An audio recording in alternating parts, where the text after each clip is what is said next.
Hola, ¿cómo están? Mi nombre es Arminda Labastida Núñez. Bienvenidos sean a su programa Arte y Derecho. Gracias por acompañarnos.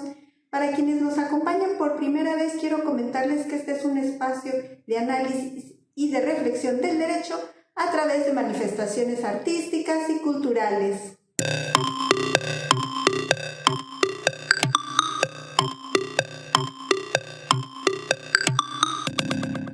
En México, un tema polémico el día de hoy es la reforma constitucional en materia judicial, por lo que decidimos invitar al doctor en Derecho Luciano Mejía Castro, quien es licenciado en Derecho por la Universidad Autónoma del Estado de México, cuenta con 15 diplomados en diversas ramas del derecho.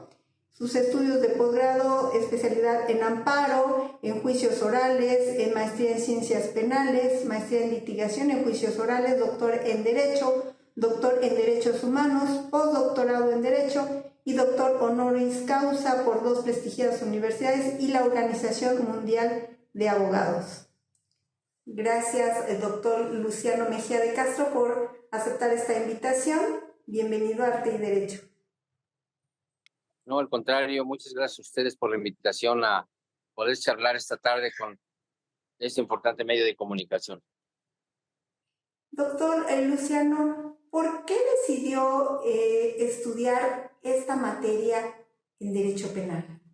Me gustó la materia penal, de hecho mi tesis de licenciatura fue en materia penal, después yo hice especialidades, después hice un posgrado. ¿Por qué me gustó? Aparte de vocación, siempre he pensado, título personal, que dentro de los derechos humanos hay dos que son de suma importancia, valga la redundancia, para el ser humano. Uno, el primero, el derecho a la salud, y después el derecho a la libertad. Si no se tienen esos dos derechos, creo que todos los demás derechos salen sobrando. En el campo del derecho penal es suma importante velar por la libertad de las personas, y sobre todo ahora a raíz de la reforma del año 2008 en nuestra Constitución, pues se trae a México un sistema al cual no estábamos acostumbrados, un sistema acusatorio y oral. El origen es de países anglosajones como Inglaterra, del libre comercio. Entonces cambia la forma de juzgar en nuestro país. Doctor, ¿le gustaría comentarnos qué relación guarda el derecho penal con los derechos humanos? Muchísima relación. Los derechos humanos hay que verlos desde dos connotaciones. En primer lugar, hay dos teorías que sustentan los derechos humanos, que es el justnaturalismo y el justpositivismo. ¿Qué quieren decir estas teorías? El justnaturalismo nos dice que los derechos humanos nacen con el hombre, son inherentes a él. El Estado no nos los da. El Estado los tutela, pero nacemos con ellos. Son de carácter universal los derechos humanos, no le pertenecen a un país en específico. Es así que en todos los continentes existen cortes de carácter continental que velan por los derechos humanos. En el caso específico de América, pues está la Corte Interamericana de Derechos Humanos en San José de Costa Rica. La otra teoría que sustenta a los derechos humanos a nivel mundial es el positivismo. ¿Qué quiere decir esto? Que los derechos humanos, dicen los positivistas, nosotros somos un país positivista, que mientras no estén en la Constitución, es decir, en la Carta Magna, no son más que un discurso social, porque a raíz de que esos derechos humanos, que repito, nacemos con ellos, se insertan en nuestra Constitución, se convierten esos derechos humanos en derechos fundamentales. ¿Por qué? Porque ya tienen un fundamento constitucional. Son tan importantes los derechos humanos a nivel mundial que se está pensando en crear un tribunal mundial de derechos humanos, ¿verdad? Entonces, esos derechos humanos llegaron a México a raíz de ya existían desde la Constitución del 24, desde el bando del cura Miguel Hidalgo Costilla, la Constitución del 36 de don José María Morelos Pavón, etcétera, ya existían. Pero es en el año de 2011 cuando, desde mi muy particular punto de vista, a raíz del caso del campesino Rosendo Radilla, que como ustedes saben, es interceptada en 1971 por militares en trayecto de Iguala a Acapulco y es desaparecido. Nunca se supo de él. Entonces los familiares llegaron hasta la Corte Interamericana de Derechos Humanos y le da la Corte la instrucción a nuestro país de modificar dos artículos que son de supremacía constitucional, que es el artículo primero, en donde de entrada se insertan los derechos humanos a raíz de este caso del señor Rosendo Radilla. Y esos derechos humanos establece el artículo primero del Pacto Federal que todas las autoridades de este país, quien tenga el carácter de autoridad, está obligado a respetar, promulgar, defender los derechos humanos. O sea, el texto constitucional es imperativo, no facultativo. O sea, no es de que si yo quiero o no quiero. Quien tenga el carácter de autoridad está obligado a raíz de la promulgación de este artículo en 2011 a velar, repito, respetar y garantizar el Estado los derechos humanos. Doctor, ¿cuál es su opinión respecto de la elección de jueces y magistrados por voto popular? En primera, yo no estoy de acuerdo con eso. Haciendo una remembranza histórica, en países de primer mundo, digamos, Canadá, Estados Unidos, Japón, Alemania, por citar algunos, no se eligen de esta manera. ¿Por qué razón? Que el Poder Judicial no es un partido político, es un poder especializado que se crea como un medio de control constitucional precisamente para controlar los actos de los otros dos poderes, que es el ejecutivo y el legislativo, que sí ahí los cargos se eligen por elección popular. Bueno, actualmente en el mundo, proceder a esta reforma constitucional, México sería en América Latina el quinto país en tener este tipo de reformas constitucionales. Lo hizo Chávez en Venezuela, lo hizo Morales en Bolivia, lo hicieron los Castro en Cuba, Fujimori en Perú, y ahorita sería México. Entonces, ¿por qué no estoy de acuerdo? En primer lugar, repito, el Poder Judicial Federal y lo del Fuero Común de los Estados son poderes especializados. Yo estoy de acuerdo en que es necesaria una reforma constitucional, sobre todo por el privilegio de que gozan de magistrados, jueces y ministros actualmente, ¿no? Dentro de ellos un excesivo salario, prestaciones como chofer, los de materia penal, guardaespaldas, gastos de representación, etcétera, ¿no? Pero de eso a que se elijan por elección popular, no, porque entonces se terminaría con lo que es la carrera judicial.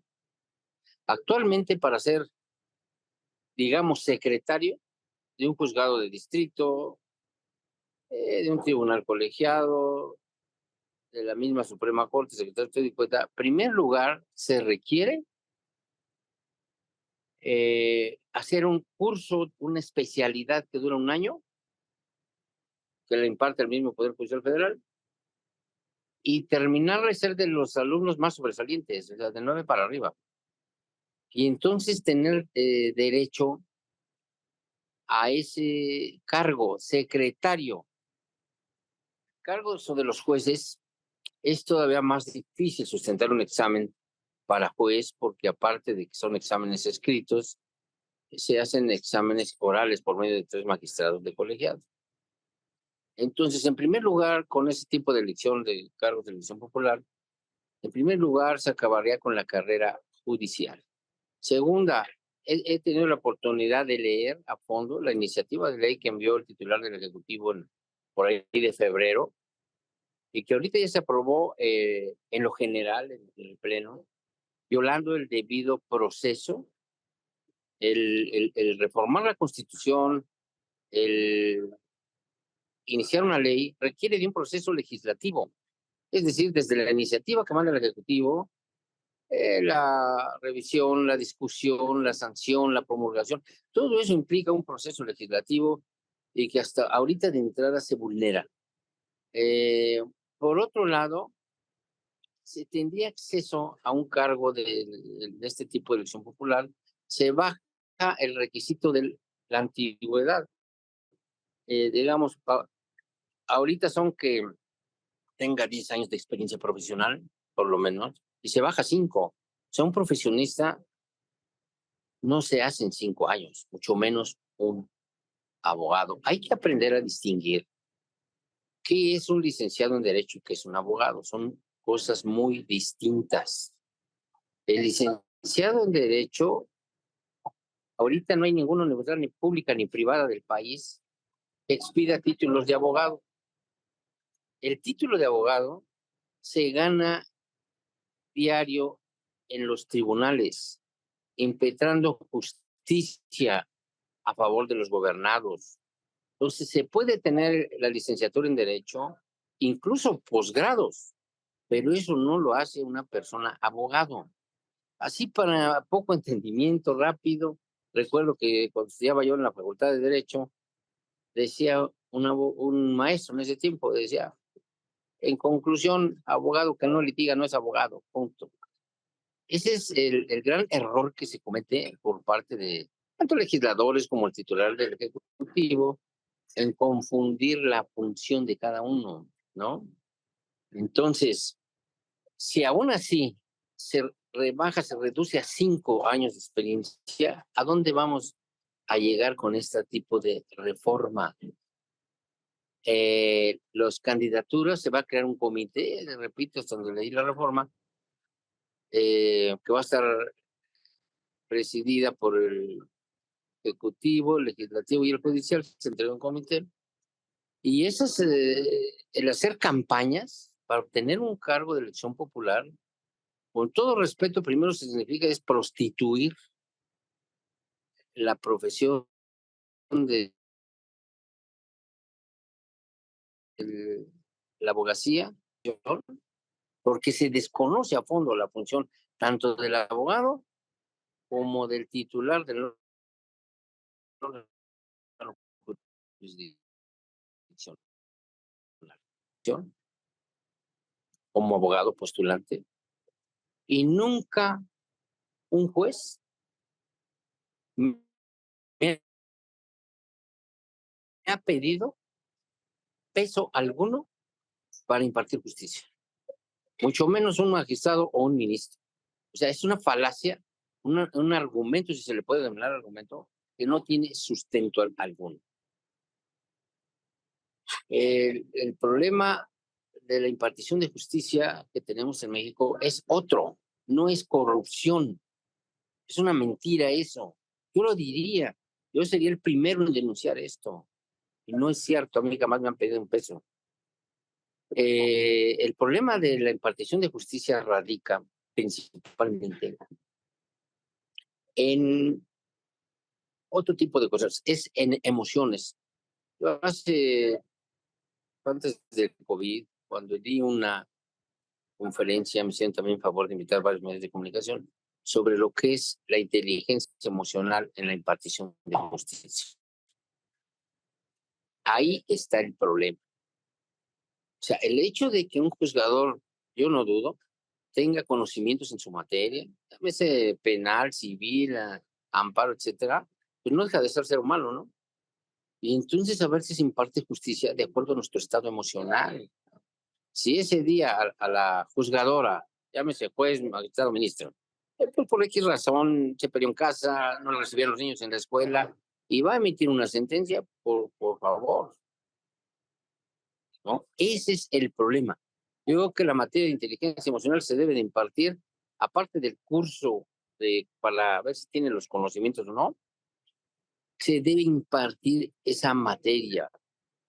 No voy a decir nombres, pero hace tiempo, y precisamente un compañero de generación, aquí en el Estado de México, eh, eh, eh, juez en materia familiar, con 3 divorcios.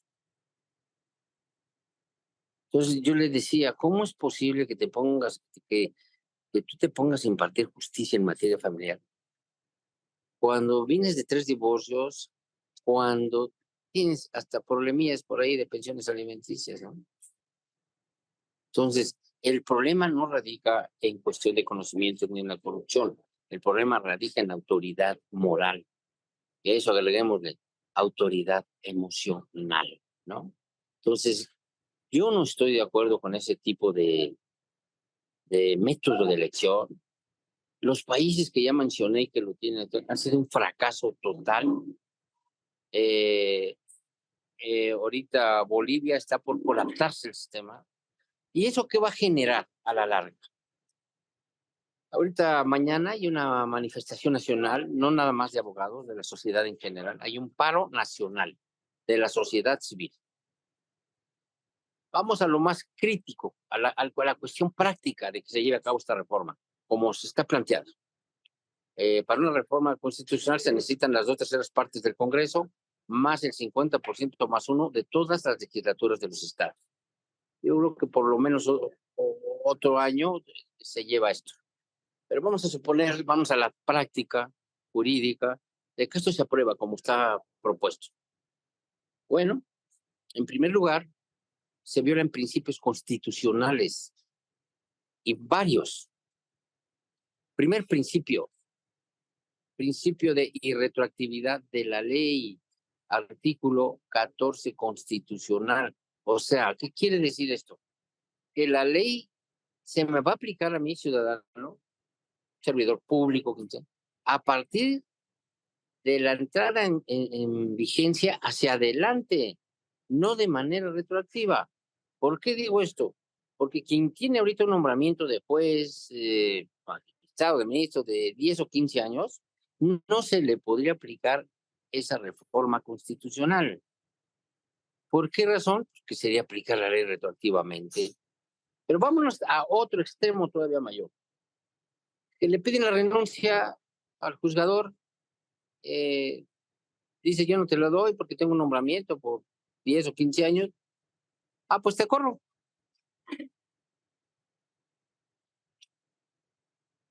¿Qué se genera aquí en el ámbito local? Primero vamos el legal, pues un despido injustificado. Entonces, ¿qué va a hacer el juzgador? Le mandar ese despido injustificado. Y mientras dure el litigio, que puede durar 1 año, 2 años, 3 años, 4 años, 5 años, la plaza se congela. No es ni para el santo, como dicen popularmente, ni para el diablo. Entonces, la pregunta es, ¿quién va a impartir justicia? Por otro lado, el tiempo que el juzgador no esté trabajando, pues le va a generar un daño y un perjuicio por la vía civil. Desde el punto de vista constitucional, se violan varios principios.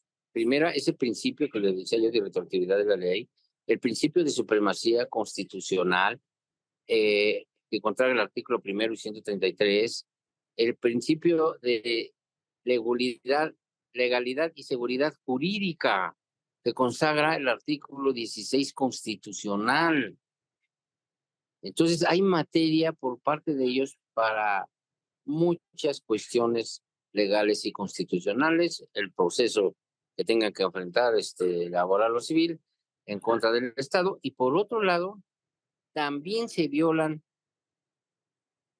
disposiciones de carácter convencional. ¿Qué es esto? Son los tratados internacionales de los que México ha firmado y que son de carácter obligatorio para el país. Haciendo una revisión de todos los tratados internacionales que ha firmado nuestro país, sobre todo en materia de derechos humanos. En primer lugar, ningún tratado internacional permite la selección de jueces, magistrados y ministros por esta vía. En segundo lugar, México forma parte de la ONU. Hay un acuerdo general de la ONU que prohíbe este tipo de cosas. Estos países que les mencioné de América Latina, pues no forman parte de la ONU, ni de la OEA, que es la Organización de Estados Americanos. Bueno, se viola sobre todo un principio universal en materia de derechos humanos. Repito, los derechos humanos son de carácter universal, no le corresponden ni a ningún país en específico, ni mucho menos a México, pero sí estamos obligados a acatarlo. ¿Qué principio universal se viola en materia de derechos humanos? El principio de progresividad, que quiere decir que lo que ya se ha conseguido en materia de derechos humanos ya no se puede dar marcha atrás. Y esta sería una reforma retrógrada. Porque lo estaríamos, pues ni siquiera lo que fue el jurado popular o el consejo de ancianos, ¿no? Hace ya muchos años, ¿no? Sería algo peor. Se votaría por quien ni siquiera tenga la más mínima capacidad para impartir justicia en México. Entonces, yo en lo personal, yo represento la barra de abogados defensores de los derechos humanos en el Estado de México. No existe otra en el país de esa naturaleza. Se está ya pensando en crear la barra nacional de abogados de la República Mexicana. Pero ahorita, como ya tenemos la antigüedad, estamos legalmente constituidos, etcétera. Primero en presentar, a raíz de la violación de este principio que les acabo de manifestar de progresividad, una queja primero en la Comisión Interamericana de Derechos Humanos. Y ya se puede hacer hasta incluso vía Internet. De prosperar esa queja, entonces nos iríamos a la Corte Interamericana de Derechos Humanos por violación de este principio, ¿no? Y ya mediante una sentencia que es de carácter vinculatorio, no nada más para México, para todos los estados que forman parte de la Corte Interamericana, pues se resolvería ya mediante una sentencia y tal vez hasta que se crearía jurisprudencia al respecto, ¿no? Repito, en violación a este principio. Ya algo más difícil sería lo que se nos viene como consecuencia en materia económica. Lo que acaba de suceder en Monterrey, a raíz de que la empresa Tesla de vehículos ya no se quiso instalar, porque el Estado no le garantiza la seguridad jurídica en materia de económica y de inversiones. Entonces, esto conllevaría a que México ya no sería un destino de los inversionistas a nivel mundial, y lo que conlleva que existan fuga de capitales, en primer lugar, y por lo tanto se afecte la economía, pero aún lo más grave sería, ya se pronunció la OEA, la Organización de Estados Americanos, la misma Corte Interamericana de Derechos Humanos tiene facultades para que en caso de que un país miembro no acate sus sentencias de carácter vinculatorio, se le bloquea en materia económica y financiera. ¿Qué quiere decir esto? Banco Interamericano de Desarrollo, Fondo Monetario Internacional, pues no le prestes dinero a México. ¿Por qué razón?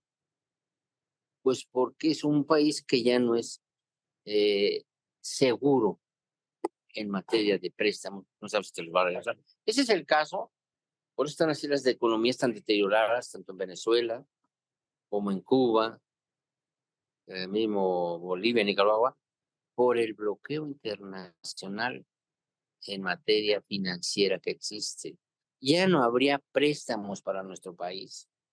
O sea, yo no sé si estas personas, primero el ejecutivo, pues vemos que no tienen la más mínima idea de lo que es la materia económica o legal, pero los legisladores, que también son electos por el voto popular, algunos son licenciados en Derecho, no alcanzan a dimensionar las consecuencias de esto, ¿no?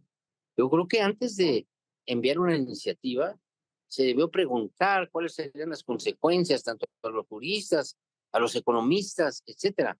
Pero este gobierno lo que menos hizo fue consultar al pueblo especializado en cada materia. Creo que en lo personal, repito, como lo dije al principio, estoy en contra de esta reforma porque sería retroceder muchísimo, muchísimo tiempo y como país la afectación no nada más sería jurídica, sino en todos los órdenes y en todos los ámbitos. Y ojalá la sociedad, con ese paro nacional que va a haber mañana, despierte un poquito y los legisladores, ya se instaló una nueva Congreso, Cámara de Diputados y Senadores, ojalá sí se haga una modificación, como lo dije al principio, al Poder Judicial Federal, pero no que se elija a los juzgadores a través del voto popular. Doctor, este programa se llama Arte y Derecho, por lo que siempre tratamos de visualizar la problemática de la que estamos hablando y relacionarla con un tema de arte. ¿Cuál sería su obra que le gustara manifestar en este momento respecto de estos temas que hemos hablado el día de hoy? Pues más bien dentro del arte, la literatura, ¿no? Estoy por editar mi segundo libro. En 2018 publiqué un libro que se llama precisamente Los Derechos Humanos y el Control de Constitucionalidad y Convencionalidad. Unas figuras muy importantes que a raíz de la reforma de 2011 llegan al sistema jurídico mexicano y que en la práctica, por desconocimiento a veces, sobre todo en materia de fuero común, parte del sur, no lo llevan a cabo. Ahorita estoy por publicar, yo creo que un mes y medio cuando mucho, mi segunda libro, que se llama eh, El arte de litigar carpeta de investigación, materia penal. O sea, es una aportación tanto a abogados litigantes como a ministerios públicos, al mismo juzgador, eh, desde la carpeta de investigación se ganan o se pierden los juicios. Dentro de algunas cosas que aporto son, por ejemplo, qué es una carpeta de investigación, qué es una noticia criminal, cuáles son las 14 diligencias básicas que debe constar una carpeta de investigación. ¿Qué es la flagrancia? ¿Cuáles son los momentos procesales de la flagrancia? ¿Qué nos dice la Constitución? ¿Qué es lo que debe hacer un abogado cuando le hablan y está una persona detenida? ¿Qué es lo que tiene que ir a checar? ¿No? La teoría del caso nace en la carpeta de investigación. Hablo también de teoría del delito en la carpeta de investigación, de la estrategia para litigar, y hablo de jurisprudencia en la carpeta de investigación. ¿Por qué no es obligatoria la jurisprudencia para el Ministerio Público? Todas esas cosas, espero que este libro, que repito, está próximo a salir, los toques finales, sea una aportación al mundo jurídico de nuestro país, pero sobre todo a los abogados penalistas y a los ministerios públicos, que son las partes procesales en un juicio. Doctor, le agradecemos infinitamente su presencia en Arte y Derecho. Gracias por acompañarnos. No, muchas gracias, Arminda Labastida, por la invitación al programa. Y claro que cada que me gusten invitar, con todo gusto lo haré. Yo siempre he pensado que el mejor legado que puede hacer un ser humano es transmitir lo que sabe a sus semejantes. Gracias por la invitación. Un fuerte abrazo. Y a ustedes que nos acompañan también, muchas gracias. Espero que les haya gustado nuestro programa el día de hoy. Hasta pronto.